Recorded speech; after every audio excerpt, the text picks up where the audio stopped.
Welcome to another edition of Curious. I'm your host, Sharon Latimer Mosley. On tonight's show, we explore singing with tenor and composer Robert Puleo. Tonight, Robert's going to sing us an original composition called Love's Enduring. On keyboards is Diane Guernsey. Robert?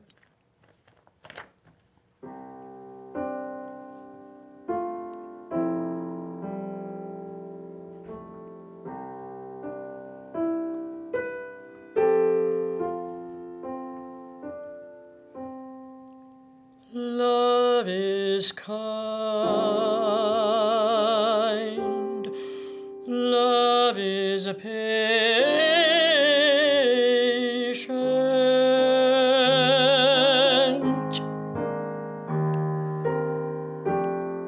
love is not jealous or boastful or arrogant or rude.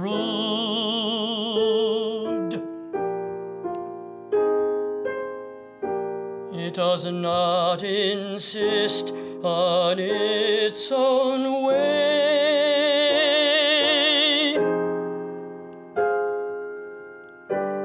It is not irritable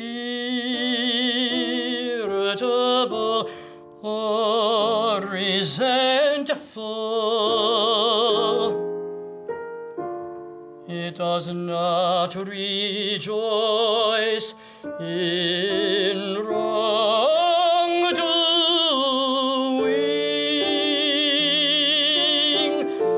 but rejoices in truth.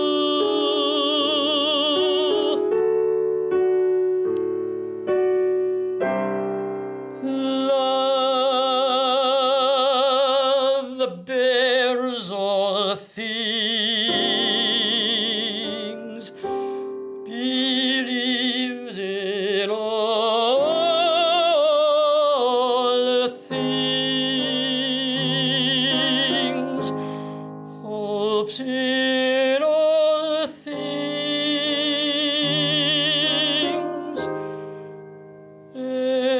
endures all things.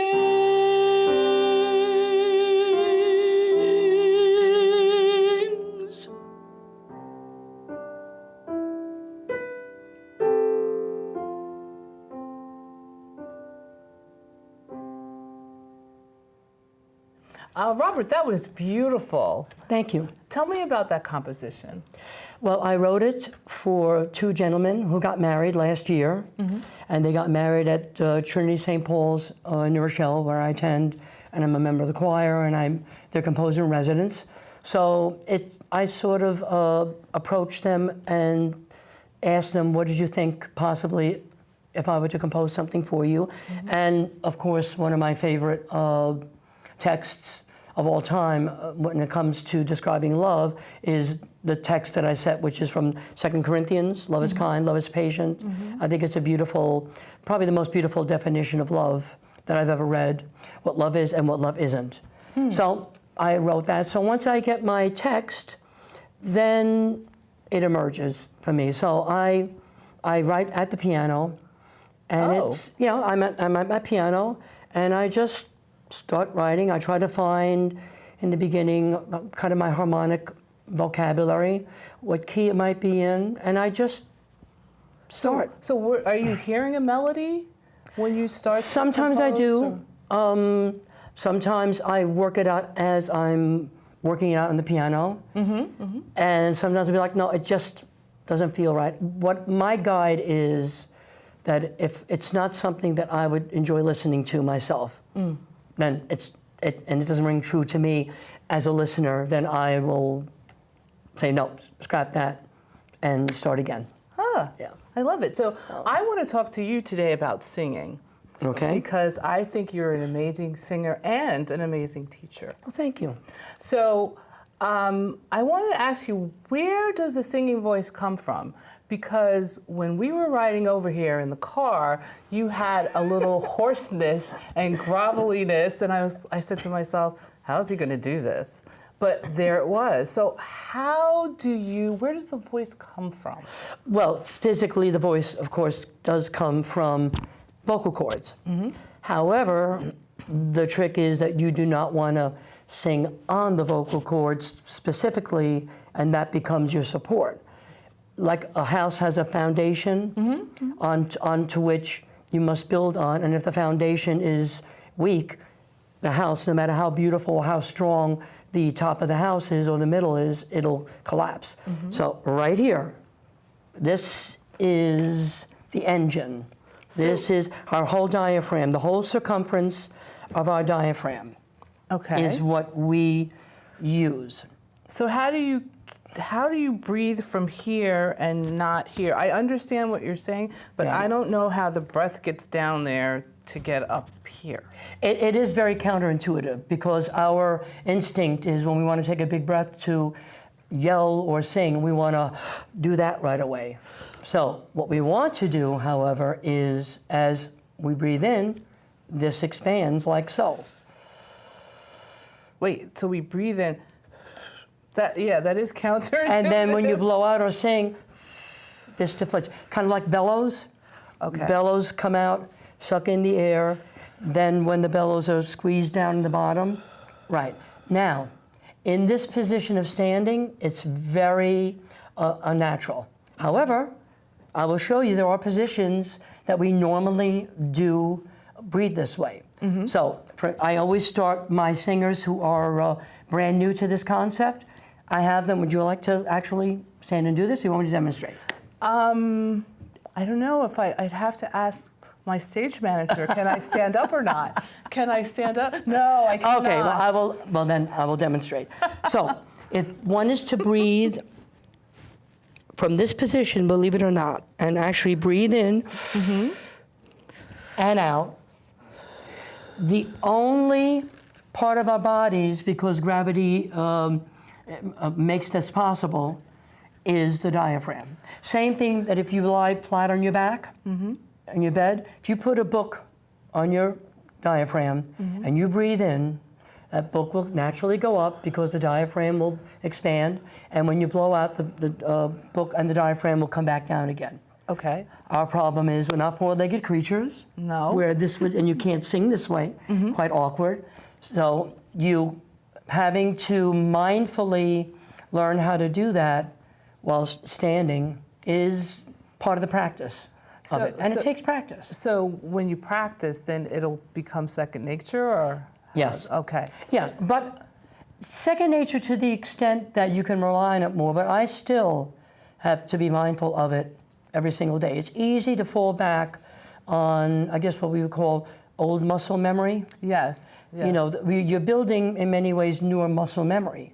Because if you're so used to breathing this way, then it's hard to I can't think, to adjust. I keep trying to think of the way that you said to do it, and I want to automatically, breathe. Well, here's a good exercise even while you're sitting. Okay. So what we can do is, I'm going to count to 3. We'll breathe in 3 beats while expanding the diaphragm, but with the lips very close together, because we don't want air to rustle all over the place.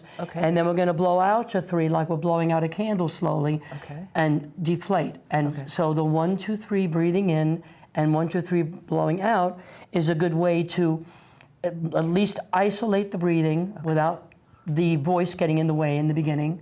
And then you can build from there. So this is a lot to think about. Yes, it is. So we'll breathe in. 1, out, in, out. One more time. In, out. Now the trick is also on the out breath not to collapse the chest. Oh.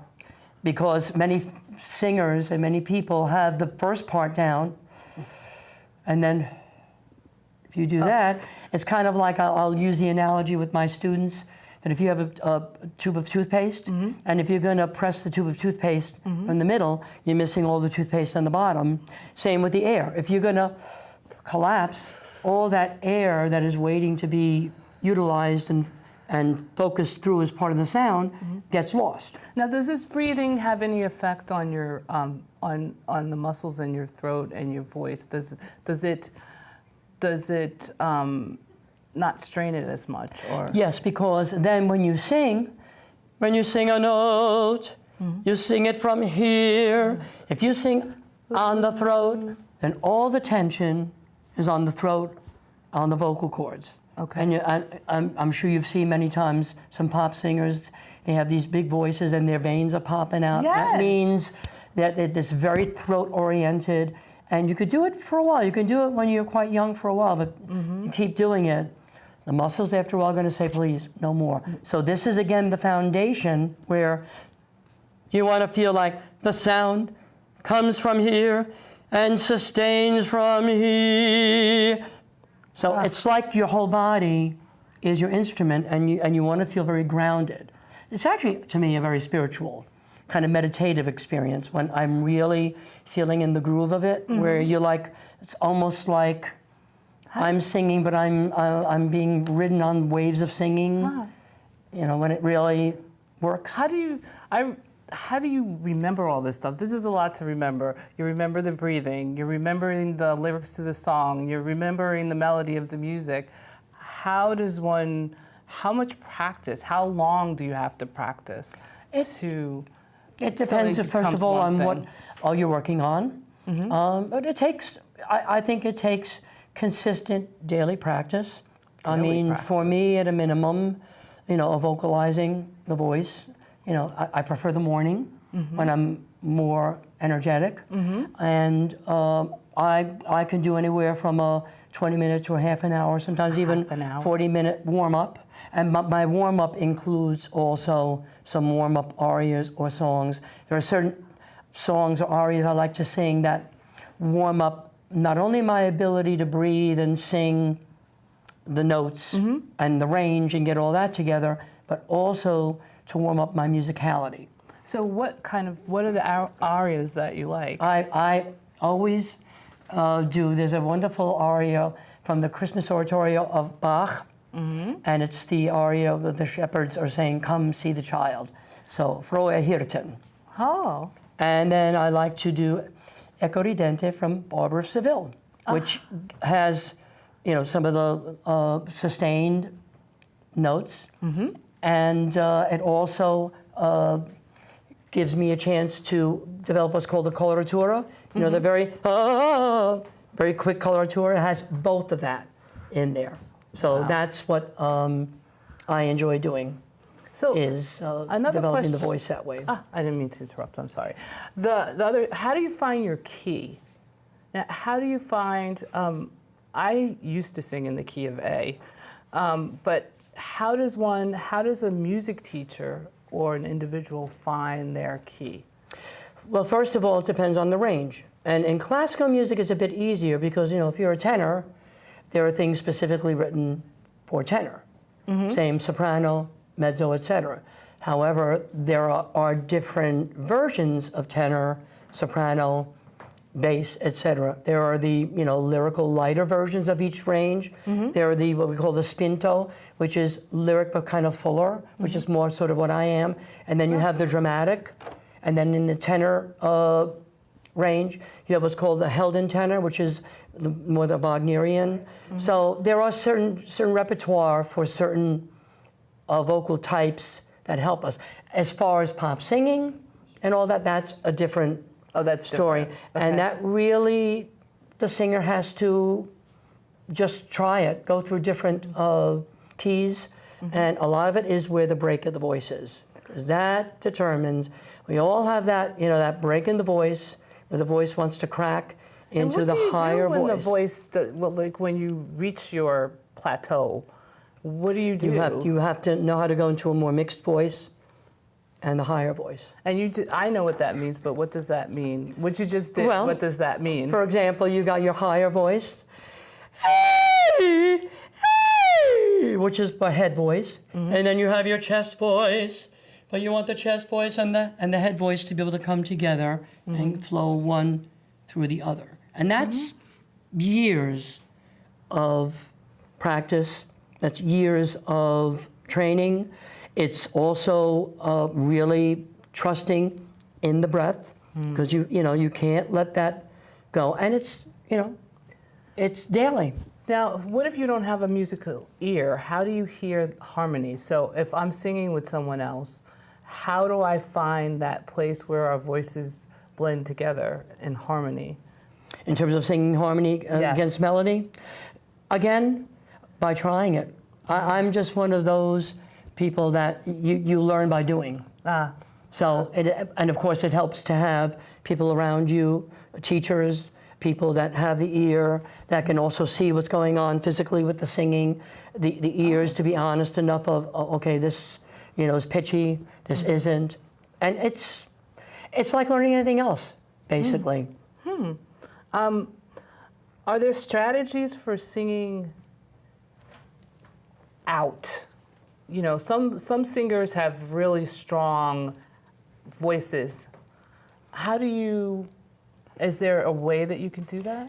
We have in our bodies a built-in microphone right here.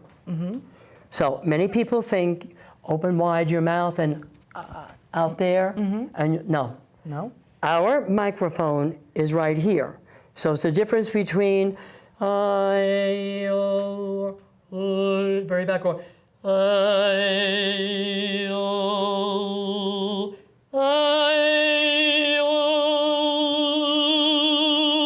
So you're aiming for this bone structure we have is our built-in mic.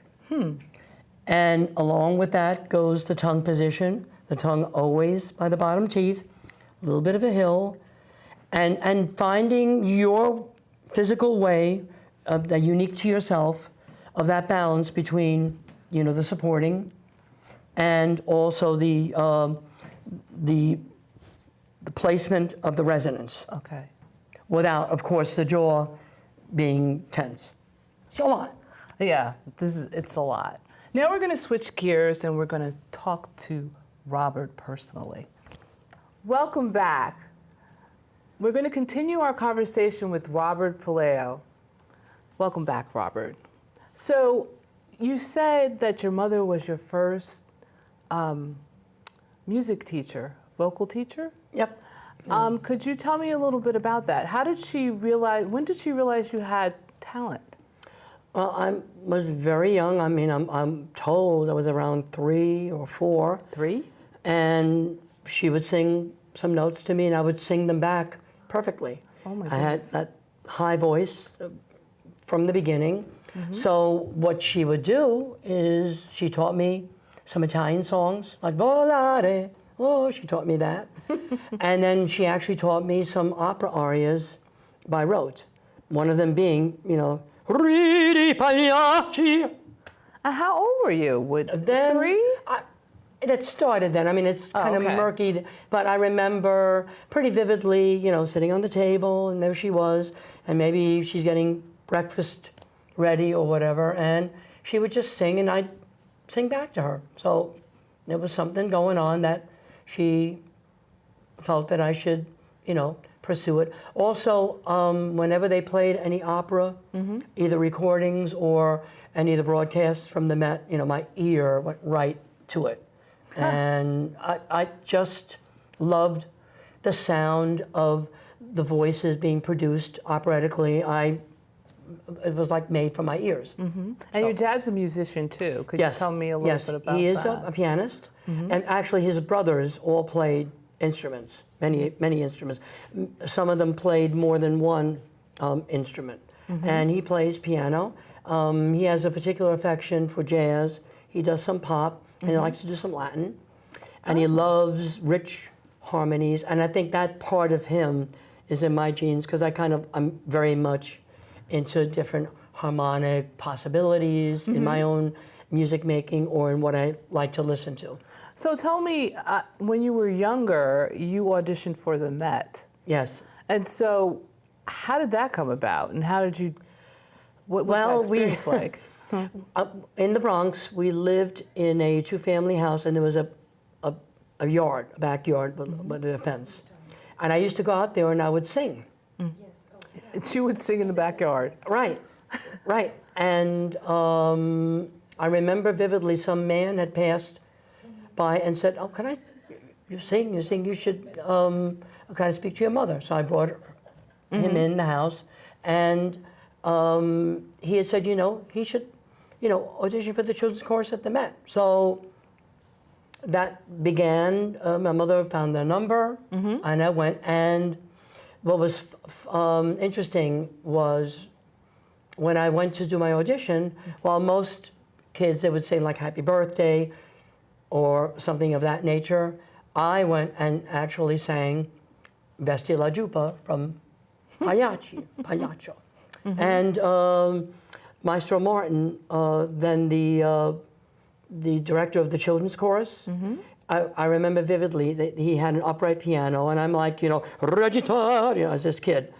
And as he's playing, his head sort of went up, and his glasses like, what is this? So that's, I kind of auditioned with a big splash, learned it by rote because my mother had taught it to me, and that's how that began. At the Met, tell me some of the singers, or would you call them singers, or would you call them? Oh, yeah. What would you call Singers. them? Oh yeah. And who did you Miss Callas? Maria Callas. She didn't sing much at the Met, but I do remember I was in the children's chorus for an opera named Tosca, and one of my favorite acts in all of opera is the second act of Tosca. And there was a night that Maria Callas was singing with a very famous baritone, Tito Gobbi, and they were, very well known for doing these roles. And so I asked, I want to see this. So they let me sit stage left in the wings to watch this. And it's a very dramatic scene where he's basically trying to have a night with her and has imprisoned her boyfriend, and he's being tortured in the back, screaming, and he's trying to get him to confess to a crime. And so in order to finally free him, they make this deal that, okay, if you spend the night with me, we'll make believe that we're going to shoot him, and he'll make believe he falls, but then you can all leave, which of course, it's a lie, whatever. So she agrees, and then just before, when he signs the pass for them to leave without interference, he touches her, she grabs a knife, stabs him, kills him, and then runs out. So a very dramatic act, and something that was one of my favorite pieces and acts of all of opera. So I got to hear and see Maria Callas and Tito Gobbi, really go at it. What did you learn from seeing these legends at the Met? First of all, the real commitment to the music. It's about the music, and when I've read any biographies or I've listened to any interviews with Maria Callas, it's all about the music. As diva-esque as they appear and all that, it's about the music. There were great singers as well, like Birgit Nilsson and Renata Tebaldi, I got to hear. And same thing, it was about the music and the music making. Of course, they all had their fans, and they were like the rock stars, sort of the company. When you say it's about the music, are you saying, for example, I do some playwriting, and they always tell the actors to act what's on the page. Is that what you mean by,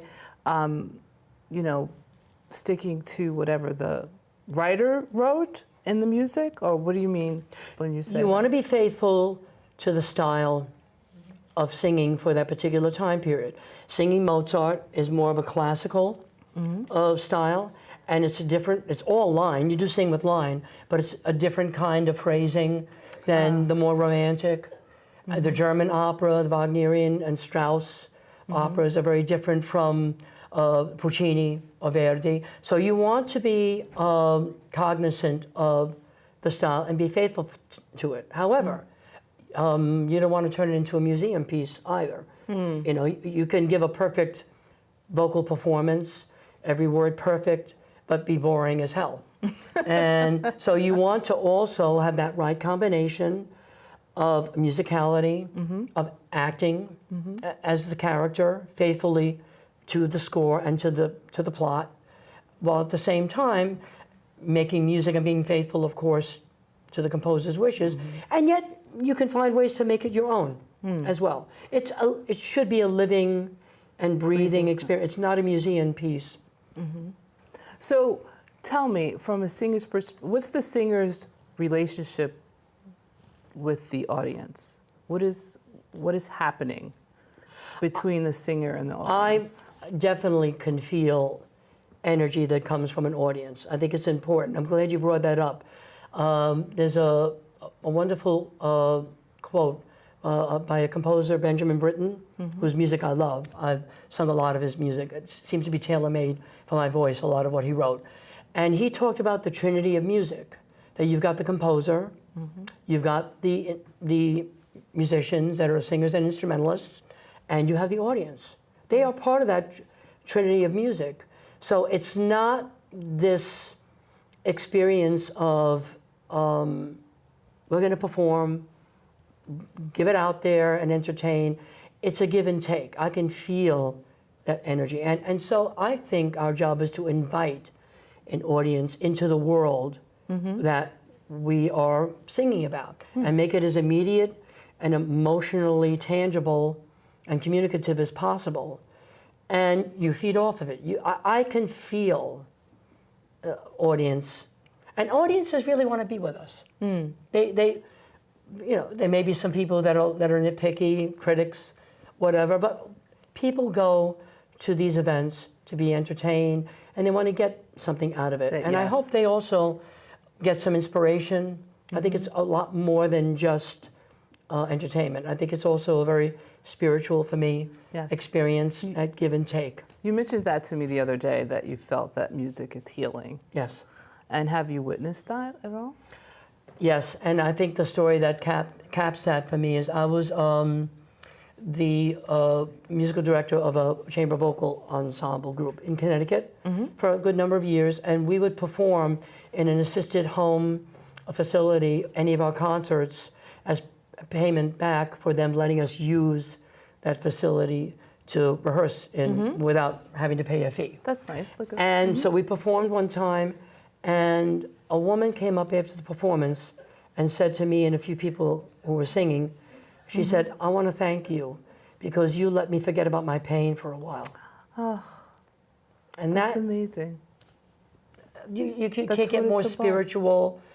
To me, you can't have a better reason for doing this. It's worth all the effort, all the is the voice there, all the practice, all the learning. It's worth it all. Okay, before we go, Robert, I want to take a minute to talk about all the wonderful things you're doing right now. So you are directing Sing Your Heart Out, is that correct? Yes, I'm directing. It's going to be, I believe, my 4th year with them, and we're going to be giving a concert December 16th, our holiday concert at the New Rochelle Library. A wonderful group. Ossie Davis Theater. Ossie Davis Theater, and at 3 o'clock, December 16th. And we're going to be doing everything from songs to celebrate Christmas, Kwanzaa, songs of peace, Hanukkah, maybe a few originals. I've done some original pieces with them. Well, Robert, thank you so much for being a guest. I'm sorry we have to wrap it up. Hopefully you'll come back again and speak to us about opera. Yes. We'd love to learn. Sounds good. Come back again for another edition of Curious, and thank you for watching. Good night.